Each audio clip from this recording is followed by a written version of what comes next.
is Tim Albright with AVNation at Cedia 2017 with Tim Alessi, Vice President of Marketing for LG. How are you, sir? I'm great. How are you? Good.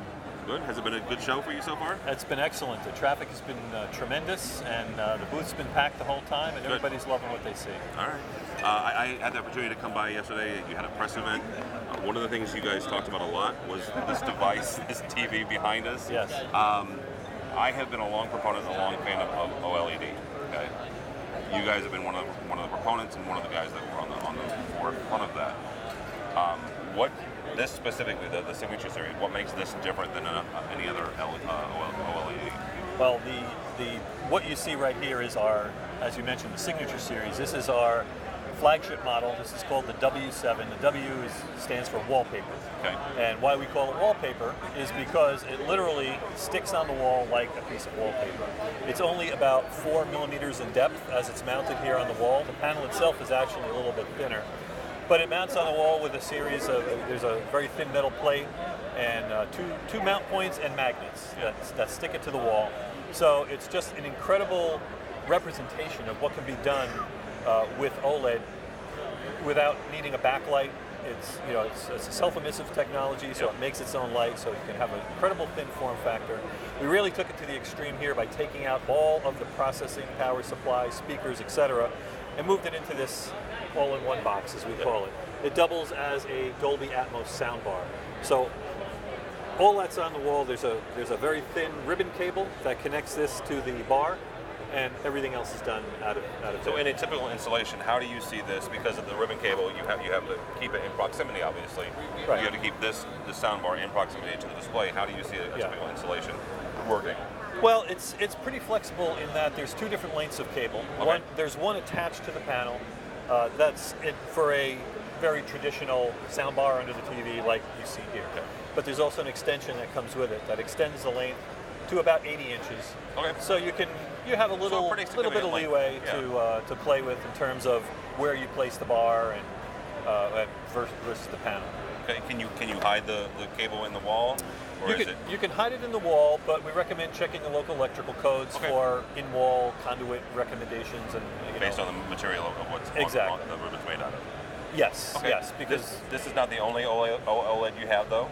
You have about 10 other options? That's right. We have 5 different series, each consisting of 2 screen sizes. This particular one is our largest. It's a 77-inch. There's a 65-inch version of this. But we have 4 other series that are 55 and 65-inch. So we have variations between 55, 65, 77, and different design setups. Okay. It feels like, as again, somebody who's been a fan of OLED for a long time, it feels like the product market, and not just you guys, but others as well, has hits and valleys, like peaks and valleys. Where do you see the market going for OLED in the next maybe year or so? Well, LG was the first to introduce a home theater size OLED. We had a 55-inch 1080p model back in 2013 that hit the market at about $15,000. That was the first real commercially viable large format OLED. Of course, it's been used in smaller sizes and cell phones and things like that. But since then, it's been going vertical. We started with that one model. We expanded it year after year. We're now in our 4th generation. And the sales just keep climbing. I mean, in the context of the total TV market, it's still very small. However, for the premium market and the installation market, like here at Cedia, it's been a really significant factor. As a matter of fact, if you look at the NPD tracking of market share, for TVs $2,000 and above, back before OLED was launched, LG had about a 2% market share. And that market was dominated by one player that had about 80% of the market. As of the 3rd quarter of this year, it's about a 3-way tie between 3 manufacturers at around 33% of the market each. Interesting. So it's had an incredible impact on LG's business in the premium market. So small piece of the overall market, but really important in the premium market. Do you see it staying at a specifically OLED? Do you see OLED specifically staying at a smaller percentage? Well, it's going to continue to grow as more people adopt it. Up until this year, LG was the only manufacturer who had, or only brand that had OLED in the market. Now, obviously, others have come in. Another big brand in the United States, and at IFA last week, there was a number of announcements from other people too. And some really high-end people like B&O getting into OLED. They're all seeing the power of what the OLED panel is all about. You don't have just OLED, obviously. You also have LCD. Anything That's new right. in the LCD lines? Yes, we're also showcasing some of our what we call our Super UHD, which Okay. is the upper tier of our LCD line. Particularly the larger screen size formats. We have an 86-inch, a 75-inch, along with a 65 here. And these are our best performing LCD models. They use a unique technology called nanofilm, Okay. which serves to refine the colors so you get a expanded color gamut, more accurate color, and so it's perfect for today's HDR content. So by almost the name itself, nanofilm, is it something that sits on between the glass and the screen, or how does that work? Yeah, it's part of the whole LCD layer. Okay. It sits more towards the front of the screen, so it's different from quantum dots in that Okay. regard.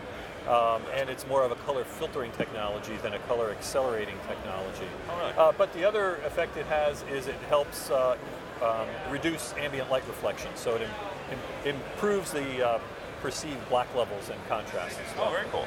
So- That is one of the things that, when you compare LCD to OLED, Right. comparing black levels is one of the selling points. One of the things that people compare. Yeah. The fact that you're able to enhance that in LCD is pretty cool.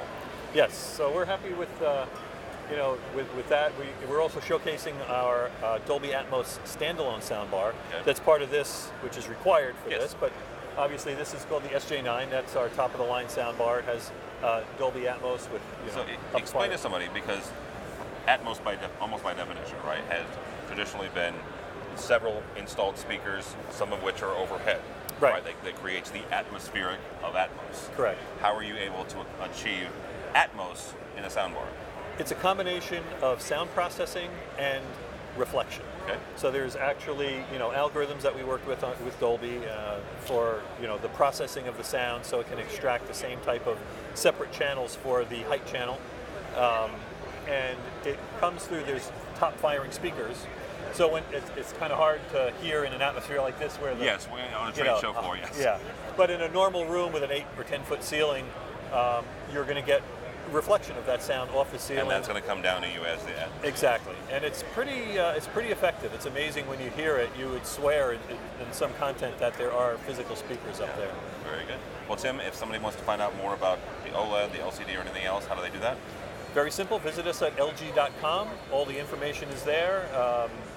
Spec sheets, any other resources that you want. All right, very good. Tim from LG. My name is Tim Albright. For more information about us, you can find us at AVNation.com.